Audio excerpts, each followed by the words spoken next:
우리 말씀 보도록 하겠습니다. 말씀은 출애굽기 20장입니다. 출애굽기 20장 15절 한 절입니다.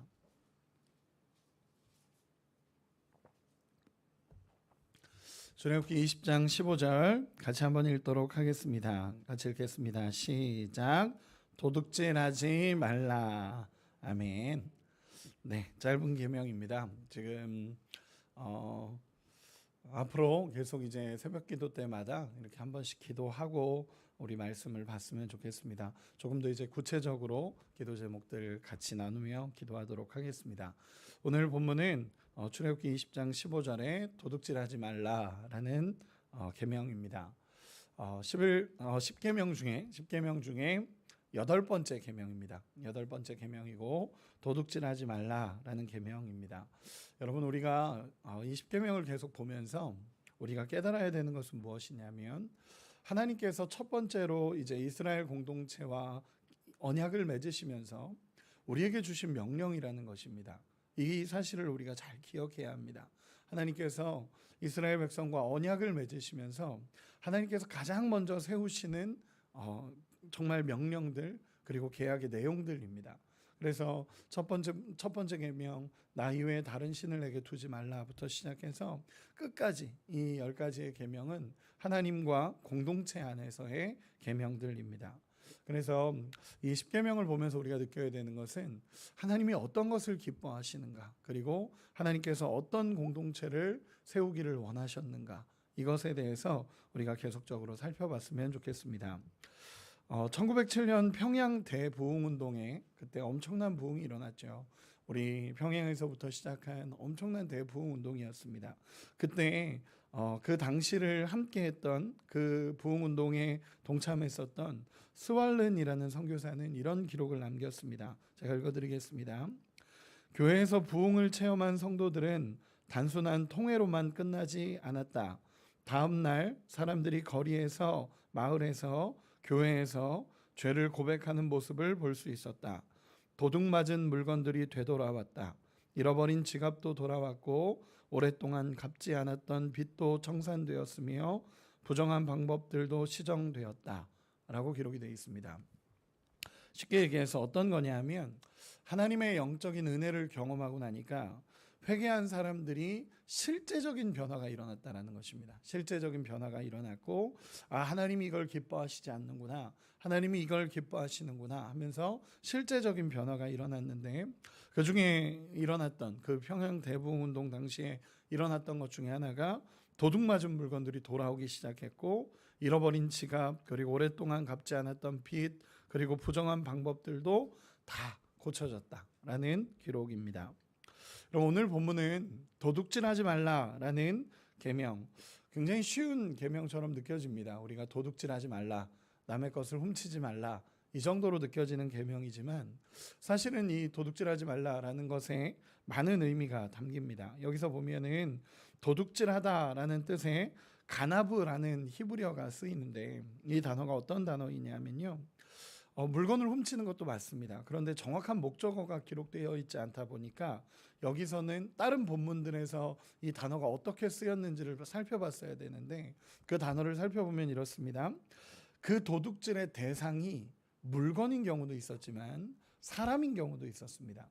이 단어의 의미 자체가 가나브, 도둑질하다라는 의미가 쓰인 단어들을 이 본문에서는 목적어가 없습니다. 정확하게 뭐를 훔치지 말라, 뭐를 도둑질하지 말라라는 목적어가 없는데, 다른 본문들에 대해서 이 동사를 쓴 단어들을 보면요, 물건도 있지만 사람도 있습니다. 왜냐하면 그 당시에 정말 납치해서 노예로 삼는 일이 애굽에서는 일상적이었습니다. 납치해서 노예로 삼고 그 사람이 노예가 되고, 일상이라는 표현보다는 다반사였습니다. 너무 많은 일들이 일어났었고, 그 당시에 애굽에는 노예제도가 확실했기 때문에 그렇게 사람을 훔치는, 사람을 데려다가 노예로 세우는 이 모든 것까지도 하나님께서 금지하는 법입니다. 그래서 이 본문은 사람, 재물, 모든 것을 의미하는 단어입니다. 또 일반적인 절도행위까지도 하나님 포함하는 단어입니다. 그래서 이 단어를 살펴보다가, 이 단어를 계속 살펴보니까 몇 가지 측면에서 확대해서 해석을 할 수 있습니다. 제가 몇 가지만 이야기해 보겠습니다. 이 단어의 의미 중에 하나가 부당한 방법으로 재물을 축적하는 일체의 행위를 가리키기도 합니다. 그러니까 부당한 방법으로 내가 재물을 취하는 것 역시도 도둑질하지 말라의 범위 안에 들어간다는 것입니다. 두 번째는 남의 재산에 손해를 끼치는 모든 행위도 포함이 됩니다. 다른 사람의 내 욕심을 위해서 다른 사람의 재산에 손해를 끼치는 행위까지도 포함이 되고, 또 여기서는 재산에만 국한되는 것이 아니라 인간의 삶의 모든 영역입니다. 예를 들어서 뭐 사람에 대한 것도 그렇고 내 모든 범위 안에 있는 모든 것들을 훔치거나 이렇게 가져오지 말라라는 것을 의미하는 단어가 이 단어입니다. 그래서 쉽게 표현해서 자신의 유익을 위해 부당한 방법으로 재물을 축적하거나 나의 유익을 위해 다른 사람에게 손해를 끼치는 일체의 행위를 다 금지시키는 것입니다. 그래서 이 도둑질하지 말라라는 것은요, 나를 위해서 내가 무언가를 훔치고 그리고 다른 사람에게 손해를 끼치고 하는 모든 것까지도 하나님은 도둑질하지 말라 이 계명 안에 두셨다라는 것입니다. 그리고 앞에서 계속 계명들을 살펴보면서 이야기한 것처럼 반대의 의미를 생각해 봐야 됩니다. 하나님께서 도둑질하지 말라라는 계명을 주신 이유는요, 반대의 의미로 봐서 나에게 주신 삶의 작은 것까지도 만족하라라는 의미입니다. 다른 것에 욕심을 갖고 훔치는 것을 하나님 금지하셨다라는 것은요, 내게 있는 것에 만족하며 감사함으로 살고 다른 것에 마음을 뺏기지 말라라는 하나님의 명령입니다. 우리 빌립보서 4장에 보면요, 사도 바울이 그런 고백을 하죠. 나는 비천에 처할 줄도 알고 풍부에 처할 줄도 알고 모든 일에 배부르며 배고픔과 궁핍에도 처할 줄 아는 일체의 비결을 배웠노라. 그러면서 내게 능력 주신 자 안에서 내가 모든 것을 할 수 있느니라. 나는 궁핍에도 그리고 정말 풍요로움에도 처해봤고 그리고 그 안에서 만족할 수 있다는 것입니다. 어떤 상황에도 하나님이 주신 것에 만족하며 감사하며 살아갈 수 있다라는 바울의 고백입니다. 여러분, 이 도둑질하지 말라라는 이 명령, 이 내면에 숨겨진 의미들을 살펴보면요, 남의 것을 탐하고 그것을 가져오지 말라라는 그런 의미를 갖습니다. 그래서 10번째 계명과도 비슷하게 흘러가는 계명 중에 하나가 이 계명입니다.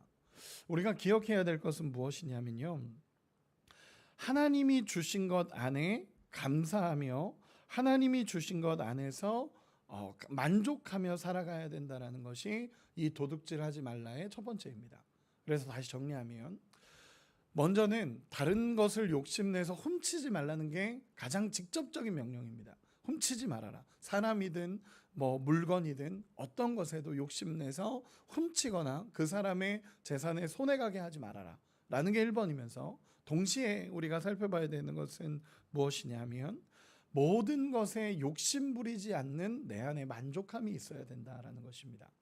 여러분, 하나님의 은혜에 만족하고 사십니까? 아멘. 하나님 은혜에 만족하고, 하나님의 은혜가 적은 적은 없습니다. 우리 인생을 이렇게 돌아봤을 때 하나님의 은혜가 적은 적은 단 한 번도 없습니다. 우리가 만족하지 못하는 거지, 하나님의 은혜가 적고 하나님의 은혜가 적어서 더 필요합니다, 이거는 없습니다. 우리 인생을 살펴봤을 때 모든 것이 하나님의 은혜이고 감사할 수 있는 삶의 원리가 우리 가운데 있기를 소망합니다.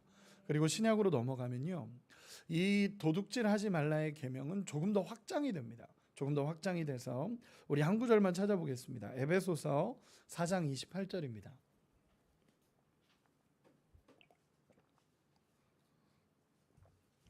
에베소서 4장 28절입니다.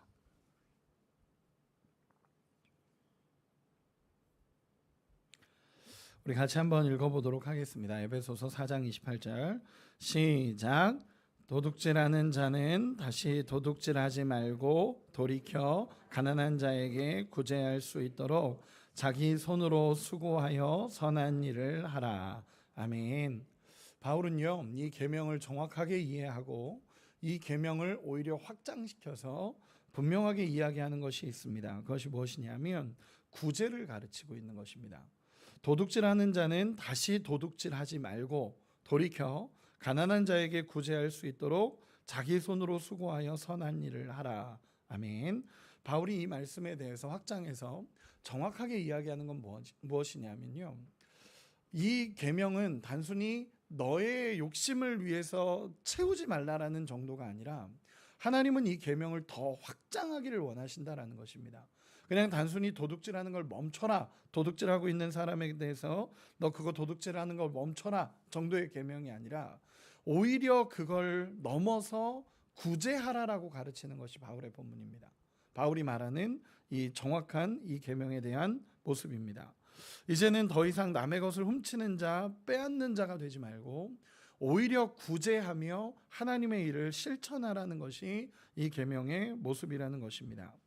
이 말씀을 주신 진짜 목적은 내 것에 만족하라는 것과 넘어서서 하나님께서 그 공동체 안에서 많은 것을 살려내고 구제하며 도우라는 하나님의 명령 가운데 하나로 확장될 수 있다는 것입니다. 그래서 구약에선 도둑질하지 말라라는 이 단순한 명령이었다면 신약으로 넘어와서는 도둑질하지 마는 것뿐만이 아니라 돌이켜 가난한 자에게 구제할 수 있도록 자기 손으로 수고하여 선한 일을 해라. 결국 목적 자체가 다른 사람까지도 살리는 자가 되라는 것입니다. 여러분 정말 우리가 저는 우리 기독교 안에 언러닝과 리러닝이 같이 일어나야 된다고 항상 생각을 합니다. 언러닝이라는 것은 우리가 탈교육과 재교육이라는 것을 의미하는데 내 안에 우리가 어떤 습관을 만들고 하나님 앞에서 어떤 것이 내 안에 채워지려면요, 끊어내는 것도 중요하지만 그 안에 하나님의 것으로 채우는 게 더 중요합니다. 그래서 이 두 가지는 항상 동시에 일어나야 됩니다. 내가 잘못된 것을 끄는 그 자리에 하나님의 것이 들어오지 않으면 결국엔 똑같이 그게 들어옵니다. 그 잘못된 것이 결국엔 똑같이 들어옵니다.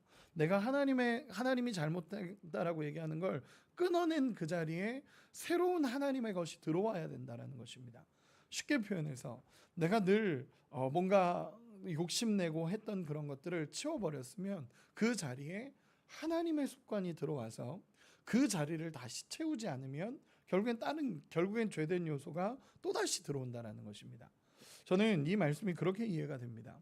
곧 도둑질하지 말라라는 건 너무 좋고 너무 하나님께서 중요하게 우리에게 주신 계명입니다. 그 도둑질하지 말라의 죄에 대한 계명을 끊고 하나님의 명령이 우리 안에 다시 들어와야 이게 온전해지는 것입니다. 그래서 내 안에 도둑질했던 그런 모습들, 또 다른 사람의 것을 탐하고 그것에 욕심냈던 모습들, 다른 사람의 재산을 정말 손해보게 하고 있는 그런 모습들, 이런 모습이 다 끊어지고 나서 구제라는 하나님의 것이 들어와야 온전하게 하나님 안에 세워지는 계명이 된다라는 것입니다. 여러분, 이 말씀을 주신 목적을 우리가 기억했으면 좋겠습니다. 하나님께서 하나님의 공동체를 세우시면서 그 공동체 안에 중요하게 세우신 계명이 10가지가 십계명입니다. 하나님이 첫 번째 공동체를 세우시면서 단순히 부정어로만 얘기하시는 게 아니라 하나님의 것을 하라라는 것이 명령입니다. 그렇기에 이 도둑질하지 말라라는 이 계명은 내 안에 죄를 짓지 말라는 것과 동시에 공동체를 살리라는 하나님의 명령임을 우리가 기억했으면 좋겠습니다. 그리고 마지막으로 개인의 죄를 짓지 말라는 것과 동시에 공동체를 회복시키라는 것 하나와, 그리고 마지막으로는 전 이렇게 표현하고 싶습니다. 하나님의 것을 도둑질하지 말라라는 것까지 우리는 명령이 확장되어야 됩니다. 성경이 도둑질에 대해서 이야기할 때 꼭 이야기하는 것이 무엇이냐면 하나님의 것을 도둑질하지 말라는 것입니다. 여러분, 우리는 이 도둑질하지 말라는 명령을 나에게 적용해야 되며, 그리고 공동체에 적용해야 되며, 하나님과 내 안에 서 있는 나의 모습을 우리는 언제나 살펴봐야 됩니다. 우리 한 구절 찾아봅시다. 말라기 3장 8절입니다. 구약 성경의 마지막입니다.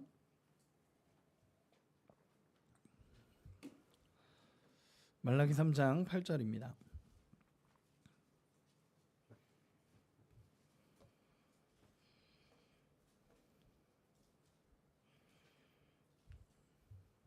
우리 같이 한번 읽어보도록 하겠습니다. 시작. 사람이 어찌 하나님의 것을 도둑질하겠느냐? 그러나 너희는 나의 것을 도둑질하고도 말하기를 우리가 어떻게 주의 것을 도둑질하였나이까 하는도다. 이는 곧 11조와 봉헌물이라. 아멘.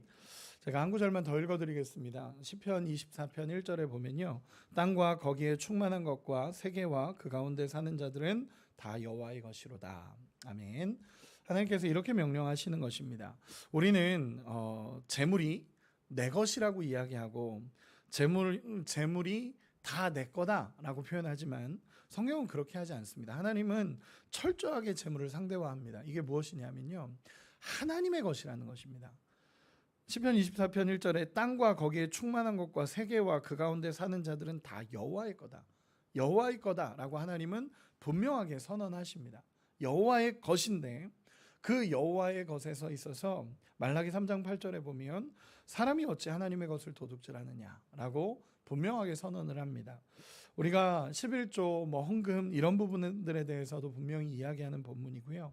그 부분에 있어서 하나님은 내 것을 너희가 왜 도둑질하느냐라고 표현합니다. 이 세상을 보면요, 저도 이제 성경을 연구하는 사람이니까 막 수많은 사람들이 11조는 끝난 거 아니냐, 구약에서 멈춘 거 아니냐 다 많이 얘기하지만 여러분 아닙니다. 여러분 하나님의 기본적인 명령들이 있습니다. 하나님의 기본적인 명령들이 있고 하나님이 말씀하시는 기본적인 자세와 명령이 있습니다. 저는 이런 부분들을 볼 때마다 참 안타깝다라는 생각을 많이 합니다. 왜냐하면 성경을 연구하는 사람들이 동성애든 이런 것들을 다 연구하면서 다 이런 영향력 아니냐라고 얘기하지만 성경은 분명히 죄로 규정하는 게 있고 하나님은 분명하게 이야기하시는 것들이 우리에게 있습니다. 이거를 어떻게든 현대사회로 맞추려고 하니까 자꾸 방법을 만들어가는 거지, 아니요, 하나님은 기본적으로 우리에게 주신 명령과 계명들이 있습니다.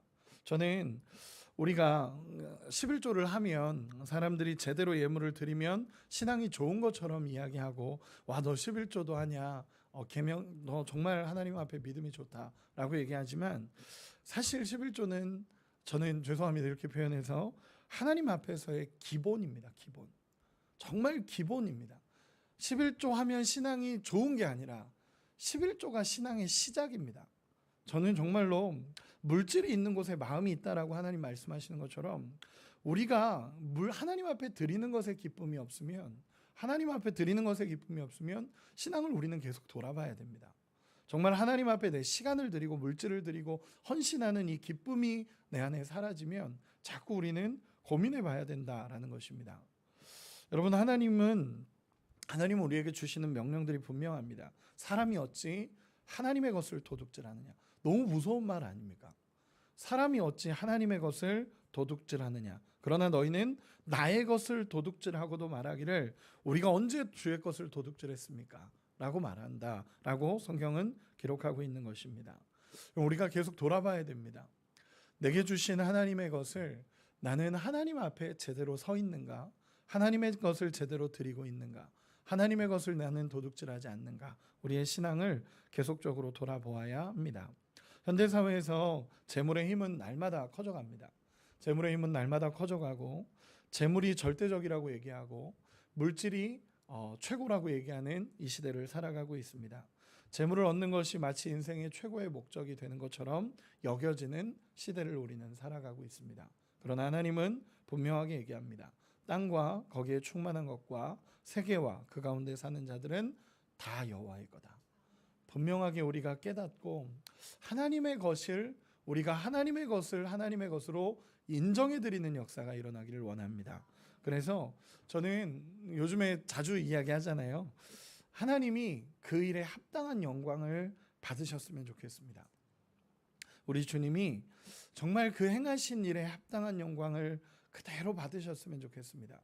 우리가 자꾸 말씀을 왜곡하고 말씀을 변형하고 정말 하나님이 그대로 말씀하신 것을 내가 자꾸 만들어가면서 하나님의 영광을 가리지 않는 역사가 일어나길 원하고, 진짜 하나님의 것을 하나님 앞에 올려드리며 받아야 될 영광, 우리 하나님이 마땅히 받으셔야 될 영광을 우리의 삶과 우리의 신앙과 우리의 고백을 통해 우리 하나님이 받으시기를 소망합니다. 말씀을 정리하겠습니다.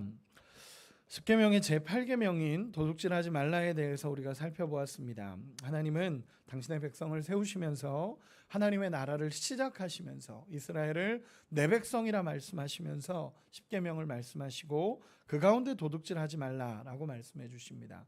이 말씀은 내 삶에 만족하며 개인적인 죄를 짓지 말라는 첫 번째 명령입니다. 욕심 부리지 말아라. 그리고 다른 사람의 것을 훔치지 말고 다른 사람에게 손해를 주지 말고 너에게 주어진 모든 것에 만족하며 하나님 앞에 살라는 첫 번째 명령입니다.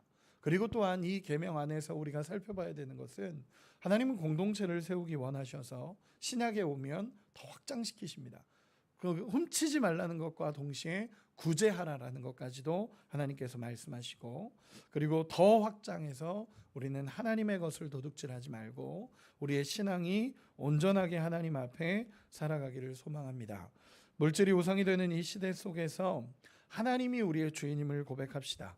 날마다 채우시고 인도하시는 분은 우리 하나님이십니다. 다른 사람의 눈 돌리지 말고 내게 주신 것에 만족하며 모든 세계가 다 하나님의 것임을 알고 그 하나님 붙잡고 공동체를 세워가고 하나님 나라를 세워가고 내 신앙이 하나님 앞에 점검되어지는 역사가 일어나기를 예수님의 이름으로 축원합니다. 기도하겠습니다.